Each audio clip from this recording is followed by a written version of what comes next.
Karibu Rama TV, kipindi ni Dira ya Ngagi. Tuko mada kuu hapa leo ni kuhusu zao letu la kitunguu.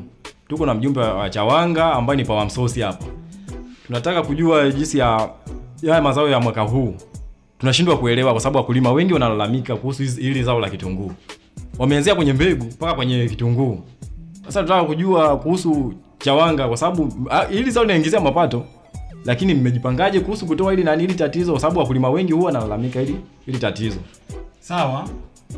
Tatizo hilo tumeshaligundua na tunalifanyia kazi, na labda niwakumbushe tu kiupande wa wakulima kokote walipo, huu ndo msimu wa kulima kitunguu Ngage. Kwa hiyo kokote walipo waje tu wamwage mbegu walime kitunguu, maana wanapitwa na msimu. Swala la kuhusu changamoto za kwenye mbegu tumeziona na tunazifanyia kazi.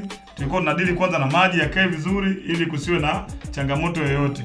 Tumeongea na Pangani kule kuhusu mafuriko mwaka huu, wametufanikishia kwamba maji wameweza kuyatoa kwa wakati, mafuriko hakuna. A few moments later. Watu wa Ngage jamani, wakulima wenzangu jamani, mmeona hapo ni sementini alafu chuma inataka imwagike. Mmeiona hiyo hapo inachungulia hapo ni sementini, nyumba ya Mungu Spiriway. Wanaitaga Kagera, chuma inataka imwagike. Hiyo hapo, hiyo cheki chuma hiyo hapo inachungulia hiyo hapo. Hivi kwenye historia yenu nataka niulize, hivi chuma ishaichunguliaga hapa afu ikarudi bila? Hebu niambieni, haya maji ishachunguliaga hapa Kagera akarudi yakaishia hapo?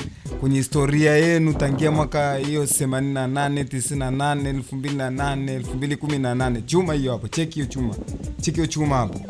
Yaani ya mafuriko ni hayana huruma, ni yani akishafikaga hapo ni balaa, yani ni mambo ingine.